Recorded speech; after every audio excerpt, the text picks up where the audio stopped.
ખેડા જિલ્લામાં યુવાધનને બરબાદીના રવાડે ચડાવવાનું બુટલેગરોએ નક્કી કરી લીધું છે. પોલીસ સ્ટેશનના સ્થાનિક વહીવટદારો સાથે મળી યુવાધનને નશાના રવાડે ચડાવવાની જાણે કે નેમ લીધી હોય તેવી સ્થિતિ છેલ્લા 2 દિવસમાં જોવા મળી છે. કઠલાલ પોલીસે શનિવારના રોજ બાદર નવી મુવાડી ઇન્દિરાનગરી વિસ્તારમાંથી વિદેશી દારૂના જથ્થા સાથે એક મહિલાની અટકાયત કરી હતી, જેની પાસેથી પોલીસે 12,000નો વિદેશી દારૂનો મુદ્દામાલ ઝડપી પાડ્યો છે. આ સાથે શનિવારે મોડી રાત્રે ફરી એકવાર સ્ટેટ મોનિટરિંગ સેલ દ્વારા કપડવંજ વિસ્તારમાં પણ દરોડા પાડવામાં આવ્યા છે, જેમાં મીના બજારમાં આવેલા બારૂદ ફળિયામાંથી મોટા પ્રમાણમાં ભારતીય બનાવટના વિદેશી દારૂનો મુદ્દામાલ જપ્ત કરવામાં આવ્યો છે. આ સાથે એસએમસી પોલીસે 3 ઇસમોની પણ અટકાયત કરી છે અને 4 ઇસમોને વોન્ટેડ જાહેર કર્યા છે.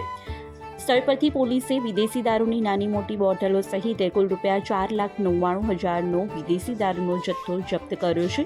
મહત્વની બાબત તો એ છે કે કઠલાલ અને કપડવંજ વિસ્તાર જ નહીં પણ ઠેર ઠેર દારૂના વેપલા શરૂ થઈ ગયા છે, ત્યારે એસએમસીની ટીમ અન્ય વિસ્તારોમાં પણ બાતમીદારોને સક્રિય કરે તો ઘણા મોટા પ્રમાણમાં દારૂનો કારોબાર સામે આવી શકે તેમ છે.